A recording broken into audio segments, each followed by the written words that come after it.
What is the identity of the Vikings? I think the answer to that, of all places, can be found in the old Metrodome. Welcome to the Locked On Vikings podcast.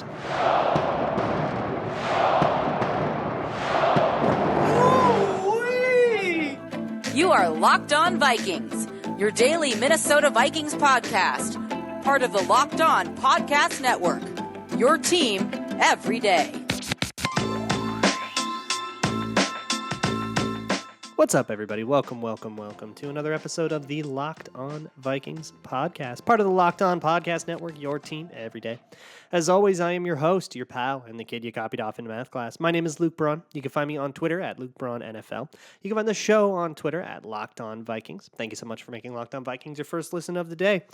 On today's show, I want to have a way broader conversation that I've sort of been saving, but it's been kicking around in my head all summer about identity. What is the identity of the Vikings? We hear that word a lot.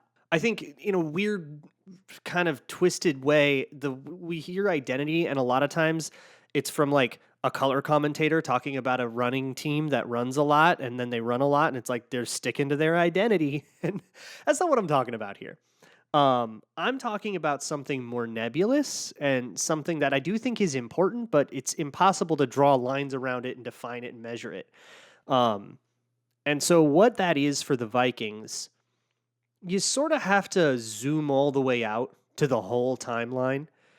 And now that I've announced that there's a history doc, by the way, there's a history documentary coming out. Cool announcements about it coming out on Saturday on my Twitter. Go check that out. But now that I've announced that, and it's going to be, it's going to clock in at like 5 hours total. It's a 7-part series. Each one, I don't know, average like 45 minutes. But anyways, now that I've announced it, I can kind of tell you that like I'm thinking about this because I'm doing this project. And because when you zoom out to the entire timeline, especially when it comes to the part of the Vikings history that is in the Metrodome, you can see this struggle constantly for an identity. Because back in the 70s, the Vikings had a very, very clear identity. They were these Bud Grant Icemen, right? And that they were a team of the 70s. They were hard-nosed. They were tough. They would outlast you. It was going to the Met in the 70s was like invading Russia in the winter. You had no shot because if the elements didn't take you, your opponent would, and they were at home there. And moving inside was not a unanimously loved thing.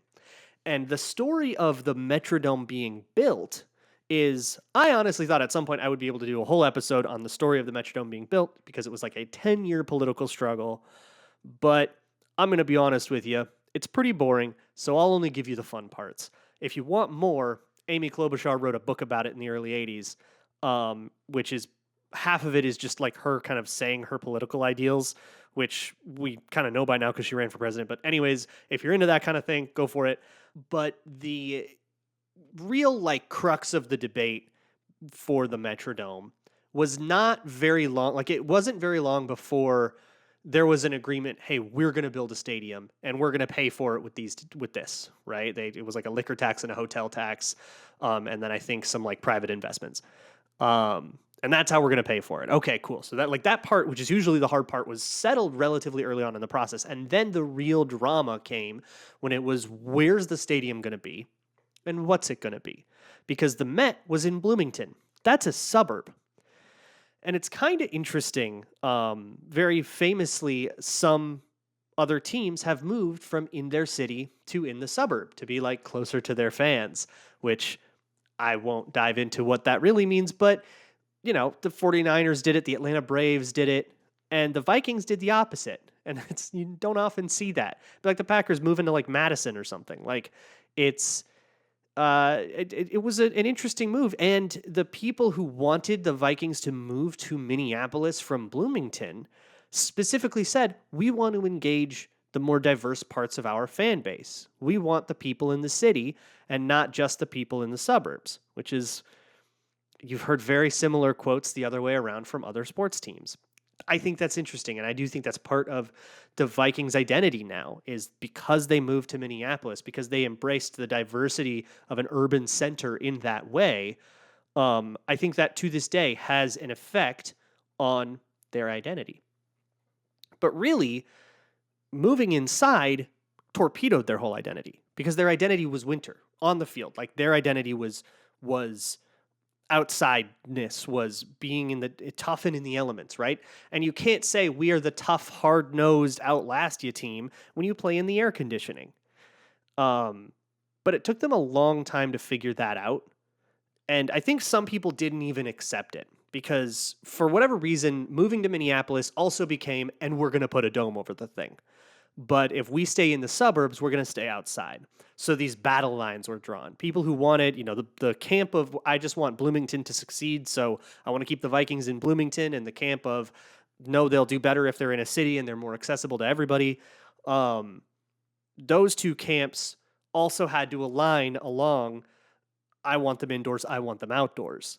And the arguments to keep them outdoors were about tradition and about the home field advantage and about the identity of the team. The arguments to put them indoors were business. It's better for the money. People will buy more tickets. The fans will have a better time. We can, make it fancier. And ultimately, that's the side that won. Not necessarily on the merits of that. I agree or disagree. But more just because that was the side that did better political maneuvering and got more people on their side. So they would be inside. Adjusting to being inside was really difficult for the Vikings. And I don't think they did it for a while. The 80s weren't a great decade for the Vikings. That was the Les Steckel year. They contended a little bit at the end of it, but it ended with the Herschel Walker trade. You had that 87 season that was pretty cool, but you also had the second longest playoff drought in team history.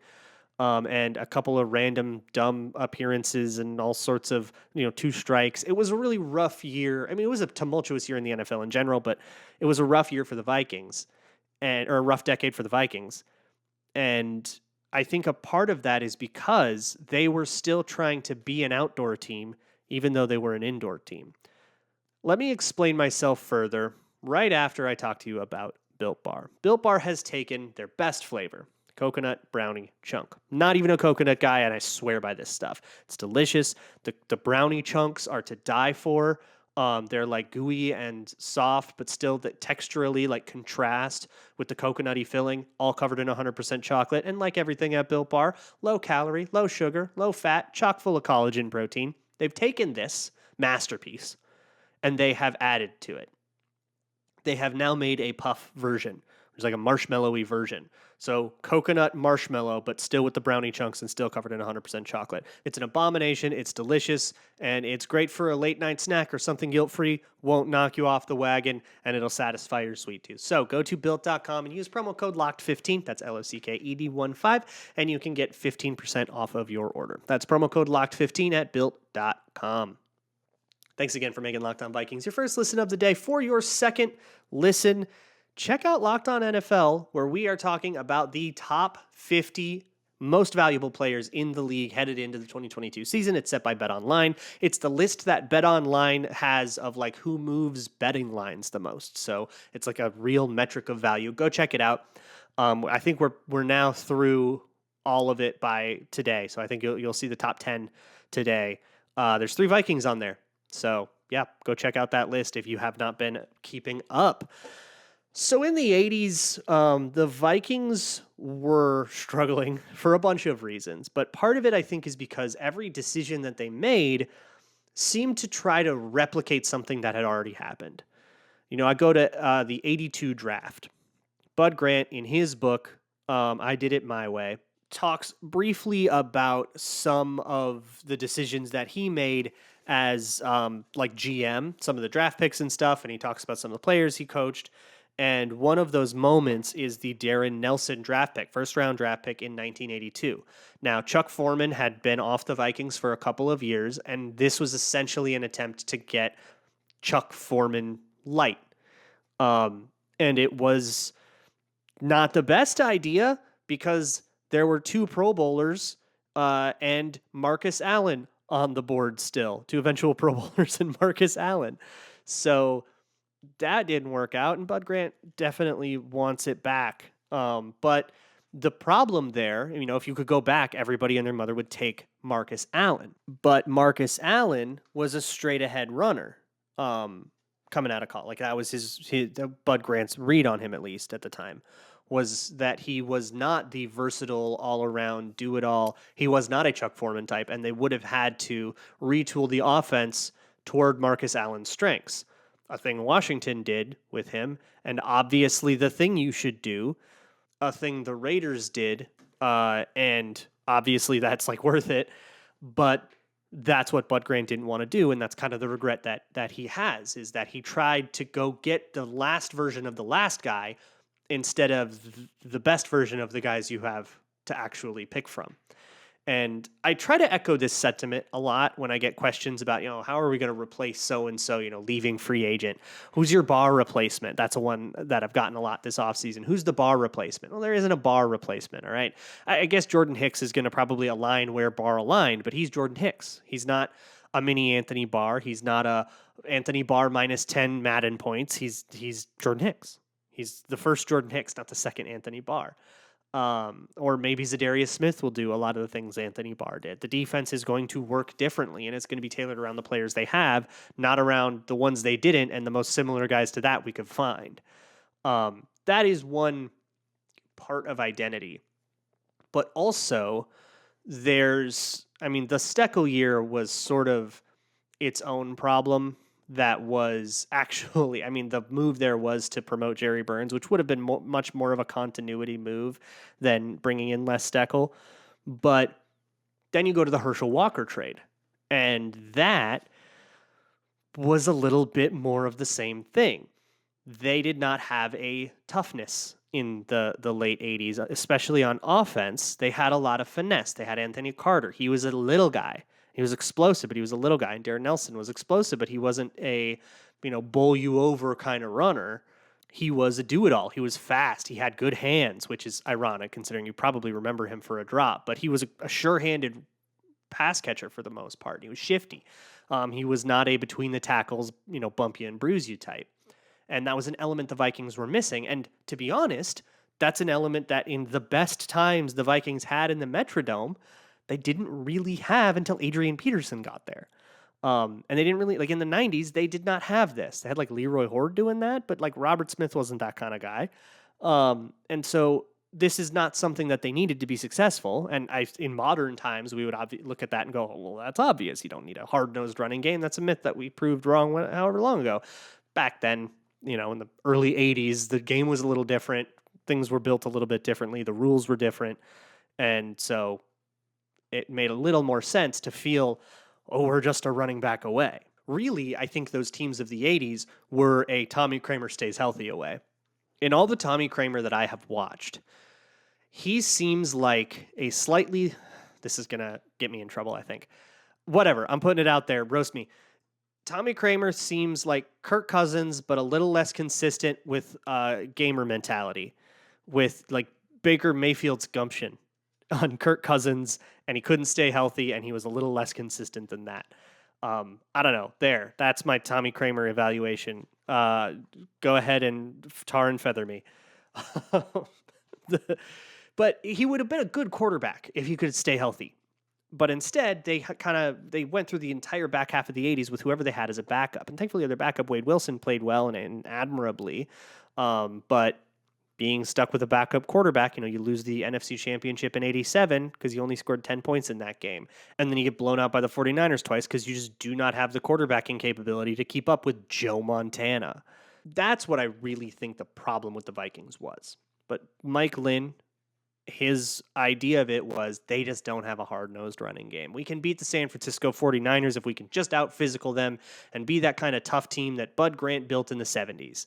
And, it's 89 by now. It's been a long time since Fran Tarkenton was throwing up moon bombs to John Gilliam and, handing off to Dave Osborne, who would break 10 tackles. That. It's been a while, and we're still trying to do this. And so they go for Herschel Walker, who was explosive. He made Pro Bowls, and he was an incredible player at that time.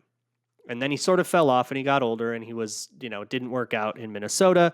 There's some talk that he wasn't didn't put all the effort in or something like that. I don't know. He said, she said, the problem with the Walker trade was twofold. It was the idea that they were trying to build a team that looked like the last one. You got rid of guys like Jesse Solomon and Alex Stewart and Darren Nelson in that, who were role players. They weren't the most important guys on the team, but they did sort of show you, or their existence sort of pointed to a type of team. And then you bring in Herschel Walker. Obviously, the bigger problem is that Mike Lynn didn't read the trade like Jesus. He didn't read it because he was on a clock, and the trade was really complex, and he just missed parts. And till the day he died, he was like, "Yeah, I don't know how that went so wrong." Like, bro, read the trade. And then obviously got duped, and that's a story you've heard. But the problem in the 80s was that they needed to be an indoor team, a dome team. They needed to be fast flying. They needed to be bombs down the sideline to Carter and Moss. And then they were. And then they moved off of that. And they haven't really been the same since. But before I go into despair, let's talk about Grambling. A thing you can do. Let's say you're worried that this Vikings team is going to disappoint. They'll miss the playoffs for the third straight year, something that I believe there's only been a handful of 3-year playoff droughts in the entire history of the Vikings. 2 that I know of. I don't know if there is a third. Oh, I guess there was one in the 2000s. But if you don't think they'll make the playoffs, and maybe you want to make a little money just in case, bet the under on the playoffs, or bet no for the playoffs, or under 8.5 wins. You can do that at Bet Online. You can also bet on any Vikings game. You can bet on a whole bunch of over-unders. Daniil Hunter, 11.5 sacks, over-under. What do you got? You can bet on tennis, golf, MMA, any other sport going on, kind of whatever you can find. You can even bet in the middle of a game or build weird parlays with their player prop builder. Go to betonline.net where the game starts. After the Vikings sort of recovered from their Herschel Walker trade hangover, that was really when Chris Carter started to break out. So he had joined the year after the Herschel Walker trade. They got Chris Carter and John Randall in that offseason, despite not having a draft. Kind of wacky. But it was not till 92, not till Denny got there, that they started to really discover themselves. And then they sort of built a team that was very in the spirit of Chris Carter and John Randall. John Randall, this tenacious, undersized, quick, all this speed, not a lot of size, but it doesn't matter because the motor's off the charts kind of guy. That's a much different player than the guy he replaced pretty one-for-one, Keith Millard, a much more straight-up 3-tech. A lot of quickness, a ton of motor, and a ton of tenacity, but much more of a typical mold for a defensive tackle. John Randall, very much his own guy. You don't make a lot of guys like John Randall. And sort of the whole defense ended up being made out of guys like that, like Ed McDaniel and Robert Griffith, that didn't necessarily have the prototypical build that you would look for, that a Jerry Burns team looked for. They were very by the book in those days in terms of the guys that they brought in.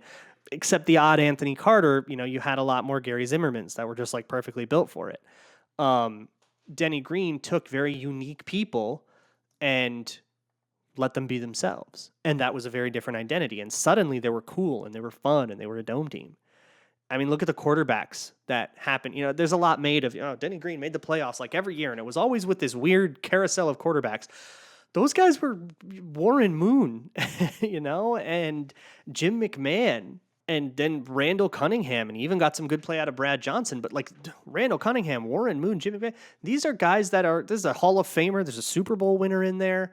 These are good quarterbacks. They were, near the end of their rope, and Denny Green kind of knew how to get the most out of a guy like that. But that was part of what made them fun. Whether or not they won the game, they were fun. The defense could fly around and lay a good hit or get a big turnover. Their defense lived on turnovers. Like, they were always walking that knife's edge. They would not suffocate you. A Zimmer defense wasn't about turnovers at all. It was a big difference. Zimmer defenses were about suffocating you. They were about forcing you to only ever get 3 yards of play. And eventually you're going to be in a 3rd and 9 where that's not good enough. There's nowhere for you to go. And you are going to throw the ball away and punt. And it's going to be hella frustrating. Denny Green teams would let you drive all the way down, and then somebody's going to jump a route and pick it off every single time, and we're going to beat you 40-30 with a couple of pick sixes in there. That was the way that Denny Green teams did defense. It was so entertaining. And you think a dome team, think of the Falcons and the Saints and the Kingdom Seahawks, like they were fun. There was like good times in there. There's always, there's no elements. There's this deafening home field advantage in those domes. They really embrace that identity. And I think we all look back on the 90s with a lot of nostalgia because of that and because of that Metrodome. But when Red McCombs bought the team, and listened to an episode from a couple of days ago for why they kind of needed that. Far be it from me to stick up for Red Mahomes, but they needed someone to balance the budget and then shove off. And that is basically what he did.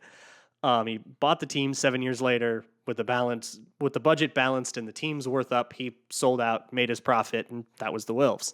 But selling to the Wilfs and then becoming a Wilfs team, this is what they are now, and that's kind of what their identity became. But it really was up until the end of the Metrodome where the Vikings still tried to keep that dome identity. There's Culpepper and Moss, and then the Favre years, and then kind of after Favre, they became truly the team of Adrian Peterson. And I think it's delicious that in the last couple of years of being the team of Adrian Peterson, they were outside, in 2014 and 15. I guess 2014 wasn't a Peterson year because that was the year he was suspended, but that 2015, they were suddenly the year of hard-nosed Adrian Peterson, and that was one of the better years of his career. And they went outside for that one. And then, of course, US Bank Stadium, now they're kind of that team. But either way, what's in an identity, I think you just got to know who you are and know, this is a team of Chris Carters. This is not a team of taking Chris Carter and making him play Anthony Carter's old role or Sammy White's old role. This is a Randy Moss team. And when Randy Moss leaves, trying to get the next Randy Moss and make him do what Randy Moss did gets you Troy Williamsons. The point of an identity, whatever that identity is to stick to it, be confident in it, and be who you are, not who you used to be. And I think over the years of the Metrodome, we learned that you need to be who your players are and not try to be who the last player was. And I think I can get a similar guy to that. This would have been a much better episode before the draft or free agency when everybody's going, replacement for this guy, replacement for this guy. If you're thinking X replacement, Y replacement, I hope that I have convinced you a little bit to not think that way. But instead, we now have the first Zadarius Smith. We have, when Danielle Hunter eventually leaves, whenever that is, we're not getting the next Danielle Hunter. We're getting the first, whoever that guy is. And we should be the team of that player. We should be the team of Justin Jefferson and Kirk Cousins and Dalvin Cook now. Not try to keep being the team of Adrian Peterson, but with a new guy back there. That's where the Vikings need to be. And I think it's where they always need to be. And it's a much more overarching thing. This is not a judgment on whether or not they're doing that. But that's just, I think, the important lesson. And one of the lessons we can learn from the past. Tomorrow or Monday, I'll go over some History Doc stuff. I want to tell a little bit more of the story, maybe, that is in what goes up on Saturday. It's about the Duluth Eskimos. And there's some pretty fun stuff in there. So I want to talk a little bit about that. We might have a free agency signing. They've got only 89 players on the roster right now. Camp's around the corner. They start camp next week. So we'll get into all that, and I'll try to cover it as best I can and see what we can't analyze from the Vikings actually suiting up. We basically have made it, folks. Summer's getting to be over, so welcome to all the new people who missed the whole offseason. If you liked stuff like this and you like talking about history, I got a binge for you, let me tell you. Both these shows, go back and listen to old ones from over the summer, and also this history documentary should really scratch that itch for you. But whatever it is, I'll see y'all next week. And as always, Skull.